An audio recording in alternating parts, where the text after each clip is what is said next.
ప్రజాప్రతినిధులు కానీ కుల సంఘాలు కానీ ఒకసారి పాపులేషన్ పైన సర్వే చేసుకుంటూ ఆ సర్వే ప్రకారం రిజర్వేషన్ ఇవ్వాలనే ఉద్దేశంతో వాళ్ళ అభిప్రాయాలన్నీ చెప్పిన తర్వాత మొన్న రాహుల్ గాంధీ గారు వచ్చినప్పుడు డిసైడ్ చేయడం జరిగింది. సర్వే ఈరోజు నిన్న నుంచి ప్రతి ఇంటింటి తిరిగి కుటుంబ సభ్యులు ఎందరు ఉన్నారు, ఏం పని చేస్తారు, ఎంత వ్యవసాయం ఉంది, చదువుకున్న విద్యార్థులు ఉద్యోగాలు చేస్తారా అని ఈ విధంగా అన్ని సర్వేలో భాగంగా ఈరోజు బోధన్ బండల్ అమరాపూర్కి రావడం జరిగింది. ఈ సర్వే ఎట్లా మంచిగానే ఉన్నది. సర్వే బాగానే ఉంది. సర్వే బాగానే ఉంది. దాని ప్రకారం రేపు ఏదన్నా చేయాలన్నా మనకు ఎవరు ఎంత ఉన్నారు, పాపులేషన్ ఎంత ఉన్నారు దాన్ని బట్టి చేసుకోవడానికి వీలుంటుంది. కాబట్టి దాంట్లో భాగంగా నేను ఈరోజు ఇక్కడికి రావడం జరిగింది. అదేవిధంగా ఇక్కడ అందరు రైతులు బోధనకు దగ్గరనే ఉంటుంది. షుగర్ ఫ్యాక్టరీ ఉన్నప్పుడు షుగర్ కేన్ పెట్టేవారు. ఈ 10 సంవత్సరాల నుంచి షుగర్ కేన్ లేక ఇబ్బంది పడతా ఉన్నది. అది పెడితే కూడా ఎలా ఉంటుందని డిస్కషన్ చేసడం జరిగింది. తప్పనిసరిగా ఈ ప్రభుత్వం ప్రజల గురించి చేసే ప్రభుత్వం. ఏదైతే బోనస్ ఇస్తామన్నాం బోనస్ ఇస్తారు. ఇంకా 2 లక్షల వరకు ఏదైతే లోన్ మాఫ్ చేయని వాళ్ళు ఉన్నారో వాళ్ళకు కూడా లోన్ మాఫ్ అవుతుంది. దిగులు పడ్డద్దు. ఒకటి పైసలు లేక గత ప్రభుత్వాలు మనకు 10 సంవత్సరాలు మీ ఊర్లో ఏదైనా పని చేసిందా? పని చెయ్యకుండా మన పైన లక్షలాది లోన్లు, కోట్లాది లోన్లు లేపి బాకీలు ఇప్పుడు మనం 10 సంవత్సరాలు 5-6 సంవత్సరాలు అయ్యాయి. కాబట్టి ఆ బాకీలకు అడ్డీలు కట్టడానికి కానీ ఇన్స్టాల్మెంట్ కట్టడానికి కూడా ఇబ్బందికరమైన రకం ఉంది. కాబట్టి ఇవన్నీ చూసుకుంటూ మన ముఖ్యమంత్రి గారు ఒకటి సాల్వ్ చేసుకుంటూ వచ్చారు. మన కేసీఆర్ గారేమో ఇంటింటి ఉద్యోగం అని. ఎన్ని ఉద్యోగాలు వచ్చినాయి మీ ఊళ్ళో? చదువుకున్న పోర్లు లేరేమో, పోరాలు చదువుకున్న వాళ్ళు లేరేమో అన్నారా? చదువుకున్న వాళ్ళు ఉంటే ఎక్కువ. మోడీ గారేమో సంవత్సరంకు 2 కోట్ల ఉద్యోగాలు ఆయన ఇచ్చిందా ఏమన్నా? సర్కారు సెంట్రల్ గవర్నమెంట్ రాలే, అది రాలే, ఇది రాలే. కాబట్టి మనం వచ్చిన తర్వాత 50,000 ఉద్యోగాలు చేశాం.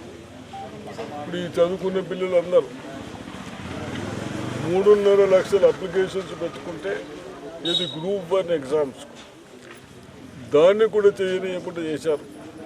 గ్రూప్ 1 కూడా ఎగ్జామ్ పెట్టనీయకుండా చేస్తే బీజేపీ టీఆర్ఎస్ వాళ్ళు దాన్ని అన్ని పక్కన పెట్టి మీ అందరి బలంతో దుర్మార్గులు కొందరు 10 మంది అంటారు, భయపెట్టద్దని మీరు అందరు చెప్పట్లో గట్టి ముందుకు పోయాం. ఎగ్జామ్ పెట్టాం.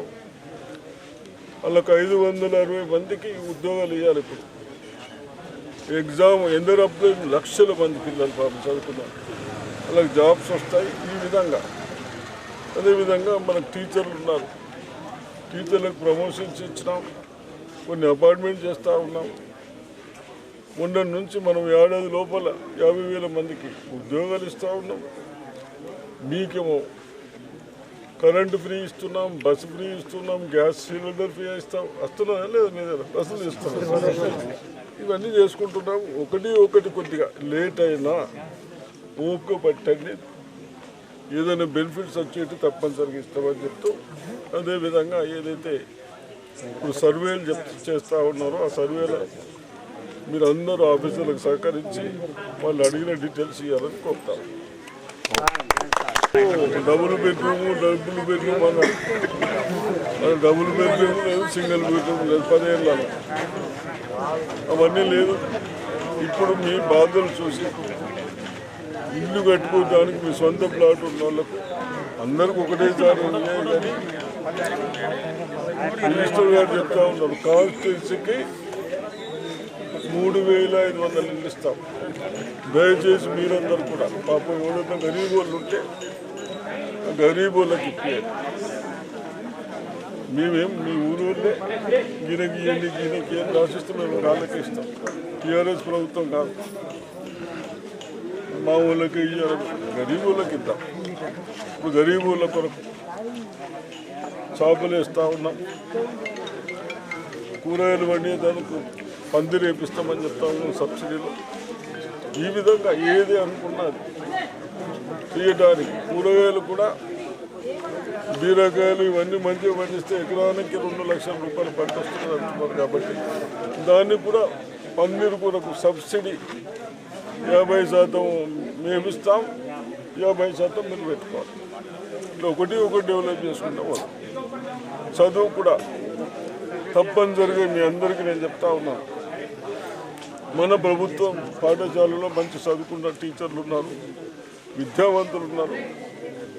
వాళ్ళకి అందరికీ రిక్వెస్ట్ చేశాను నేను, ప్రతి సబ్జెక్టులో తెలుగు, హిందీ, ఇంగ్లీష్, ఇంకేముంటుందో లెక్కలు, మ్యాథ్స్ లెక్కలేదు, ఇవన్నీ అన్నిట్లో కూడా 75% కంటే 1 మార్కు తక్కువ రావద్దు. వస్తే టీచర్లను రెస్పెక్టున్నాం. కాబట్టి గవర్నమెంట్ స్కూల్లో కూడా టీచర్లు ఉంటారు, అడుగుతూ తప్పు లేదు, కానీ మర్యాదగా మాట్లాడండి. సార్ ఇది కొద్దిగా వీక్ ఉన్నట్టు ఇంకో అర్ధగంట చెప్పండి రిక్వెస్ట్ చేస్తే అన్నది కూడా చెప్పడానికి నేను చెప్తాను. మీరు ప్రైవేట్లో పంపిస్తే ఎంత, ఒక్క పిల్లవాడికి ఎంత ఫీజు? సంవత్సరానికి 25,000 అయితే ఎంత? పెద్దవి కాదురా భయ్, 25,000